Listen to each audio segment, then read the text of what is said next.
Let's talk about blocking below the waist. The rule's pretty straightforward. A player shall not block an opponent below the waist except in the free blocking zone when the contact meets the requirements of another rule. Well, if we look to that rule, it tells us a little more. Blocking below the waist is permitted in the free blocking zone when all players involved in the blocking are on the line of scrimmage and in the free blocking zone at the snap, and the contact is in the free blocking zone. Something else to always keep in mind, the free blocking zone disintegrates after the ball leaves it. So the idea behind the rule is to allow those low blocks that are involved with traditional line play. So in key things to remember when you're deciding whether this is a foul, first about the free blocking zone. It's the 8x6 zone, 4 yards on each side of the snap and 3 yards on each side of the line of scrimmage. This disintegrates as soon as the ball is out. So once the ball leaves this 8x6 zone, there cannot be any more legal blocking below the waist. Remember also that it can only be lineman on lineman. Only linemen can block below the waist, and the only people they can block low are other linemen. And these are linemen that are on the line, at the snap, and in the zone. The linebackers and running backs are completely out of this, and it all depends on where these players are at the snap. The other final thing to remember is that the contact must be in the free blocking zone, and the free blocking zone still has to be in existence when the block happens. In Louisiana, we've interpreted this to help provide some detail on when you can block below the waist in certain situations. It depends on whether the quarterback is in position to take a direct snap or if he's in shotgun. Looking at direct snap, it's only as usual. Linemen can only block linemen.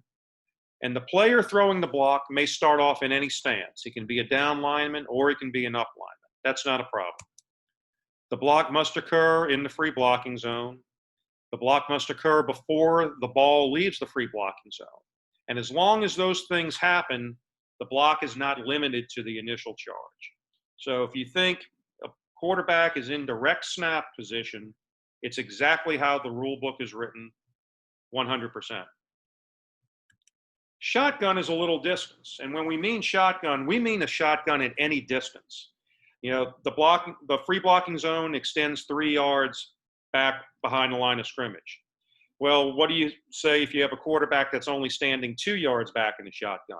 He's technically still in the free blocking zone, but we decided in our philosophy we're not going to worry about that. If he's in any shotgun at any distance, be it 2 yards or be it 20 yards, he's in shotgun, he's not in direct snap. So if there is a shotgun formation, we still have linemen can only block linemen, but the player throwing the block must be a down lineman. He has to be in a 3 or 4 point stance. He cannot be standing up. That player must immediately charge out at the snap. This is when the initial charge matters. He only gets one shot and he has to do it right away on the initial charge. The block must be in the free blocking zone and the contact cannot be excessively delayed. Basically, he's got to be snap, fire out, block. There can't be any delay in that. So let's take a look at some video.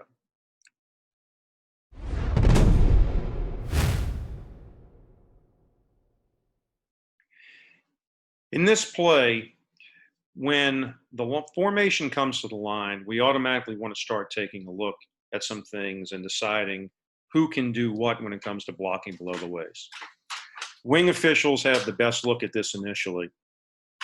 Right away, we know we're in shotgun. Quarterback is a few yards behind. So right away, under our philosophy, we know if there's going to be any blocking below the waist, it can only be thrown by down linemen who are in a 3 or 4 point stance. Linemen who are standing up only in a 2 point stance may not throw a block below the waist legally.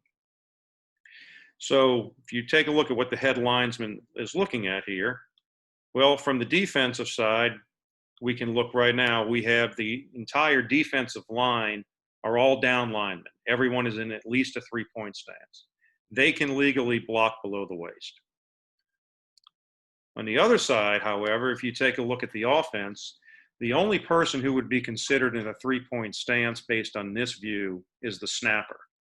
It appears that at least the guard and tackle on the head linesman side of the ball are in a two-point stance. So by rule, by our philosophy, they cannot block below the waist, even if they were to do it quick. So we want to take a look at what's going on here.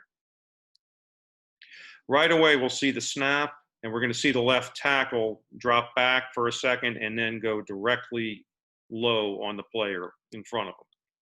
This is correctly called a foul under our philosophy. Because the left tackle is in a two-point stance at the snap, he is prevented from going low.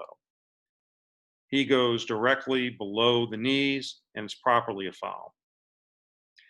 But I want to say, if you take a look at how his reaction is too, even if he were a down lineman, even if he were on a 3 or 4 point stance, this is not the immediacy that we want this player to fire out on. Instead of at the snap firing directly forward, you can see that the tackle actually brings a foot back to set up for the block and then goes forward. So even if he were in a 3 or 4 point stance, this is not proper and it would still be a foul. For a player on a shotgun formation to legally block, he needs to fire out immediately at the snap, and that means fire out forward toward his opponent. The contact cannot be delayed. The immediate charge cannot be delayed. So this is correctly a foul because the player is in a 2 point stance, but even if he was in a 3 or 4 point stance, it would still be a foul because he did not fire out immediately.